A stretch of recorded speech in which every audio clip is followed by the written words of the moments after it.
السلام علیکم، بسم اللہ الرحمن الرحیم۔ ایزی پبلشرز کی جانب سے خوش آمدید۔ غالب اردو جماعت پنجم۔ پیارے بچوں، آج ہم سبق نمبر 6 صفحہ نمبر 32 تا 34 پڑھیں گے۔ سبق نمبر 6 میں ہمارا عنوان ہوگا مناظر پاکستان۔ مشکل الفاظ درج ذیل ہیں: سیاحت، بلند و بالا، ہموار، حیرت سے، خانہ بدوشوں، شفاف، منظر، برف پوش۔ آپ انہیں پڑھیں اور تلفظ سیکھیں۔ پیارے بچوں، یہ ایک بہت ہی دلچسپ کہانی ہے۔ آپ اسے میرے ساتھ پڑھیں اور لطف اندوز ہوں۔ خالو وہاب سیاحت کے بے حد شوقین ہیں۔ انہوں نے دنیا کے بہت سے ملکوں کی سیر کر رکھی ہے۔ ان کا کہنا ہے کہ پاکستان جیسا خوبصورت ملک کوئی بھی نہیں۔ قدرت نے پاکستان کو ایسے خوبصورت علاقوں سے نواز رکھا ہے پوری دنیا میں جن کی کہیں مثال نہیں ملتی۔ اس بار ان کا پروگرام گلگت بلتستان کے خوبصورت علاقوں کی سیر کا تھا۔ ہم نے خالہ جان سے اپنی خواہش کا اظہار کیا کہ ہم بھی خالو جان کے ساتھ سیر پر جانا چاہتے ہیں۔ چنانچہ خالہ جان کی سفارش پر خالو وہاب ہمیں اپنے ساتھ لے جانے پر رضامند ہو گئے۔ آئیے آپ کو اس سفر کے دوران دیکھے گئے خوبصورت مناظر اور مقامات کی سیر کا احوال بتاتے ہیں۔ اور اب ہمارے سامنے دیوسائی کا میدان تھا۔ دیوسائی کا میدان دنیا جہان سے الگ بلند و بالا پہاڑوں کی چوٹیوں کے قریب ڈھلانوں کے درمیان ایک ہموار جگہ ہے۔ یہ میدان ہمالیہ کے دامن میں ایک وادی کی طرح پھیلا ہوا ہے۔ یہ وادی نہیں ہے کیونکہ یہ پہاڑوں کے درمیان نہیں بلکہ پہاڑوں کی چوٹی پر واقع ہے۔ اس میدان کے چاروں طرف اس سے بھی بلند چوٹیاں ہیں جو برف سے ڈھکی ہوئی سفید چادروں میں لپٹی ہوئی اس میدان کو حیرت سے دیکھتی محسوس ہوتی ہیں۔ اس میدان میں سال کے 8 مہینے برف کی چادر بچھی رہتی ہے۔ جب یہ برف پگھلتی ہے تو یہاں پر پھول کھلتے ہیں۔ میلوں تک پھیلے ہوئے ہزاروں پھول اپنا جلوہ بکھیرتے نظر آتے ہیں۔ ایسا لگتا ہے جیسے پریوں کے کسی دیس میں رنگوں کی بہار آ گئی ہو۔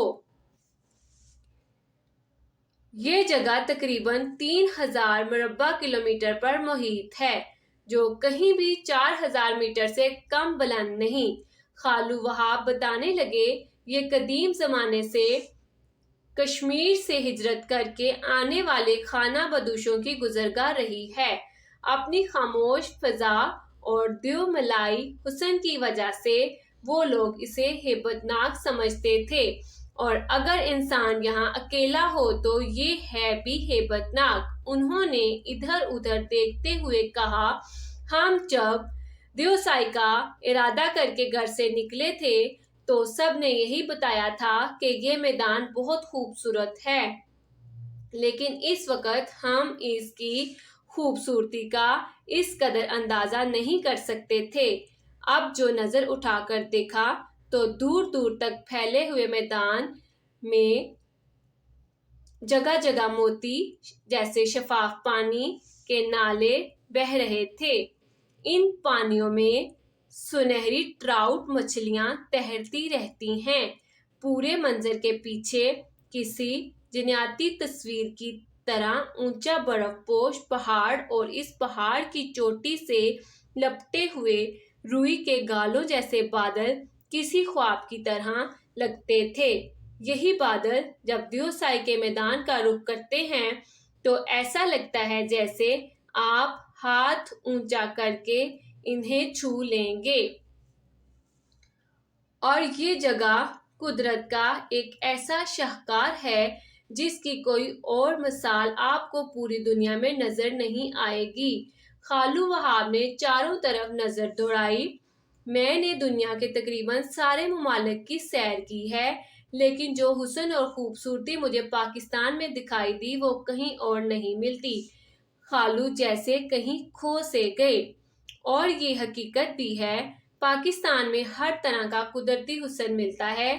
شمالی علاقوں میں برف پوش پہاڑ ہیں، پھولوں سے بھری ہوئی وادیاں ہیں، شفاف پانی کے چشمے اور گنگناتی ہوئی ندیاں ہیں، پہاڑوں سے گرتی ہوئی آبشاریں ہیں اور دیوسائی جیسے انوکھے نظارے ہیں۔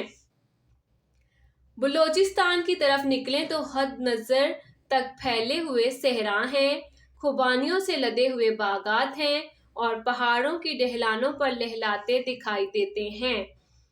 پنجاب کے سرسبز و شاداب میدان ایسے لگتے ہیں جیسے قدرت نے میلوں تک سبز چادر بچھا دی ہو۔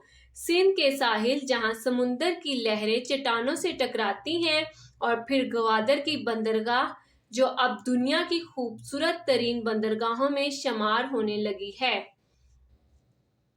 آج بھی جب ہم سکردو کے مرکزی بازار سے گزر کر ست پارہ گاؤں کی طرف مڑے تو سڑک سے کچھ دور ایک نیلی جھیل نظر آئی۔ یہ جھیل اتنی حسین تھی کہ ہم تو پلک جھپکنا بھول گئے۔ یہ ست پارہ کی جھیل ہے جو دیوسائی کے رستے میں پڑتی ہے۔ ست پارہ گاؤں سے کچھ آگے نکلتے ہی چڑھائی شروع ہو جاتی ہے اور سڑک کچھ غیر ہموار ہے۔ ایک طرف اونچے پہاڑ ہیں اور دوسری طرف گہری کھائیاں ہیں جو اتنی گہری ہیں کہ نیچے کچھ نظر ہی نہیں آتا۔ جہاں ہمیں کچھ ڈر بھی لگا لیکن مناظر اتنے دلکش تھے کہ ہم کچھ ہی دیر میں بھول گئے کہ ہم کتنے خطرناک راستے پر ہیں۔ دیوسائی کے میدان میں چلتے ہوئے ایک بڑا نالہ ملا جس پر ایک پل بنا ہوا تھا۔ اس پل کے پار اترے تو ایک پتھریلی سڑک ملی جو سیوشیر جھیل تک جاتی ہے۔ اس جھیل کے بارے میں یقین سے کہا جاتا ہے کہ یہ دنیا کے حسین ترین مقامات میں سے ایک ہے۔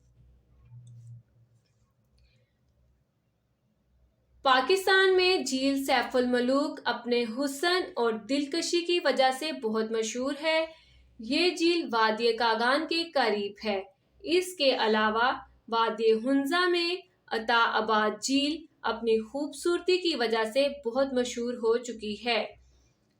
جھیل سیوسیر اتنی مشہور نہیں لیکن جس ماحول اور منظر میں یہ جھیل دکھائی دیتی ہے وہ بیان سے باہر ہے۔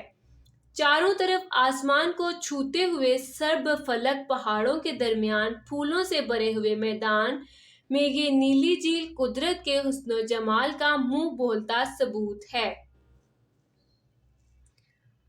گلگت بلتستان کے اس سفر میں ہم نے جتنے نظارے دیکھے ان میں سیوسیر جھیل کا منظر ہمیشہ یاد رہے گا۔ حقیقت تو یہ ہے کہ جب ہم اپنے وطن کی سیر کے لیے نکلتے ہیں تو ہمیں اندازہ نہیں ہوتا کہ ہمارا وطن کتنا خوبصورت ہے۔ خاص طور پر ہمارے وطن کے شمالی علاقہ جات پوری دنیا میں اپنی مثال آپ ہیں۔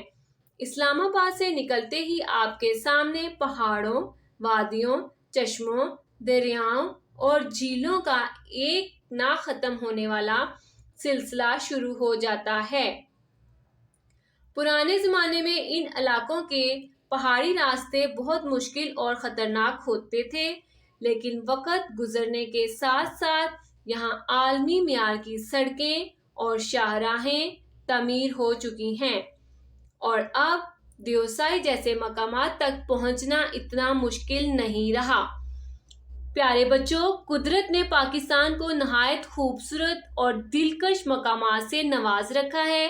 پاکستان کے چاروں صوبوں کے علاوہ گلگت بلتستان کے علاقوں میں ایسے خوبصورت مناظر دیکھنے کو ملتے ہیں جن کی پوری دنیا میں مثال نہیں ملتی۔